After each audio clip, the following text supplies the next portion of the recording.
Hi, today I'm going to be covering bounce juggling. It's fairly simple. You don't really need to know how to juggle to bounce juggle. To me, it's one of the slowest patterns and one of the easiest to get. So all you really need is any type of ball that bounces. I started with these. These are actually what I started out regular juggling with, and I wouldn't recommend that because it's really annoying. They fly off. So you can use something like this. They also came in pink, like pink bounce balls. They're not really that bouncy. I'm also on hardwood floor, which isn't that good for bounce juggling as well. So what I would recommend is one, concrete or anything solid will have like a really good bounce back, and also a decent ball. These aren't going to be the best, but these will be the cheapest. I don't actually use these now. Now I use lacrosse balls. So a lacrosse ball is nice and heavy, and it has a little bit more bounce back, but it really still isn't the best. If you really wanted to get into bounce juggling, I would recommend getting silicone balls or looking into decent bounce juggling balls, because it will make everything way easier. But when you're first starting out, totally not important. You can make it work. What I'll be using today is lacrosse balls, and let's get started.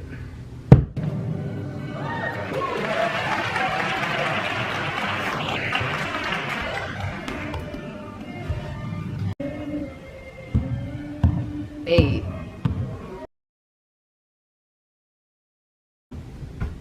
So we have our lift, bounce, and I'm really taking this one a little bit farther over than center, just so it can easily go into my hand. Same thing standing up. You might need a little more lift depending on what ball you're using, but you still want it kind of more so in front of your foot than the center of your body with the lift. Now with the force bouncing, you're just pushing it down. Boom. Which we'll get to this. For now, this video is pretty much just going to cover lift cascades. So let's move on right to it. Now that you're used to it, let's not use that one. Let's add the second ball. What I'm going to do is I'm going to lift one, and I'm going to lift the second one over the pattern. Alright, lift one, second one over the pattern. Once again, lifting one, second one over the pattern. If you are using lacrosse balls or any type of cheaper ball, it may take a little more lift just to get comfortable. If not, then it may take a little bit more reaching down. You kind of just got to get the hang of it, and it will all work out. All right, so we have lift, lift, lift, lift, lift, lift, lift, lift. What you're going to do is you're going to get really used to that on each side. So going from my right, left, catch, then going from my left, right, catch, right, left, catch, left, right, catch. Just lifting it over each other. Alright, same thing standing.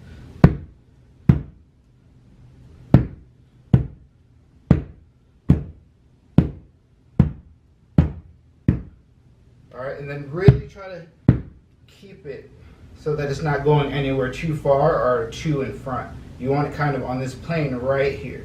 So over, over, over, over. Just focus on cleaning it. It's nice and slow, and there's plenty of time to clean it up. Alright, once you have the hang of that, you pretty much have it. To add the third ball, what I would recommend is just throwing the third ball and not really focusing on the catch. So what we're going to do is throw, throw, throw, but not do the last catch. So throw, throw, and then catch the first two, and don't catch the third one. So that will look like 1, 2, 3. Alright, and just watch it bounce. 1, 2, 3. And you'll see that you actually have time to grab it. Same thing up. 1, 2, 3. And you can kind of just let it bounce off. Grab it. It's not going to go too far. Just focus on where you're throwing it, and you're throwing each one over each other. Do the same thing on your not dominant side. That way doing it on both sides. So we're just going to keep repeating this until we're nice and comfy with it. And then once you have that, you're just going to catch the third ball. So what that's going to be, catch. So now that you have that window of opportunity there, you're just going to throw and keep it going. So 1, 2, 3, 4. Remember, each one goes over the other pattern. If you keep this in mind, it'll make it easier. And by the time you get to that fourth throw, you just add the fifth throw. 1, 2, 3, 4, 5. And I feel like usually with juggling, for me, when I get to about 6 with just basic cascades, then I'm pretty good to go the rest of the way. You kind of get a rhythm for it, and then you can keep just chaining it together. So by the time you get to 6 throws, I say just go for it and try to visualize that everything is just going over. It's all going over. So if you do already know how to juggle, this is pretty much just a overhand cascade or reverse cascade. And all they are just dropping. Right? So instead of focusing on counting them, I'm going to focus on the rhythm they're making. And I'm just going to visualize each one going over the pattern. Alright, same thing if you're doing it from standing.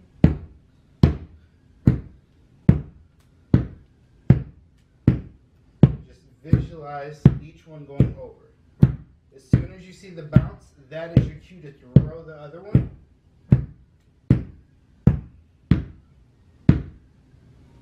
And that's it. That's all there is to it. Alright, so quick tips are, if you are not keeping on this plane here, it's going to be a little wonky. So really focus on, when you're doing these simple drills, which is 1 and 2 balls, really knowing where you're throwing the ball. Alright?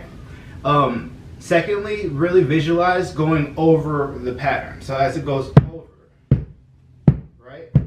Third, that bounce is my cue to throw the other one. Alright, and that's all there is to it. So thanks for watching, and I hope you enjoyed this. I have more coming. I just wanted to get the basics out there so that we can get into some pretty cool patterns and I could show some bounce stuff.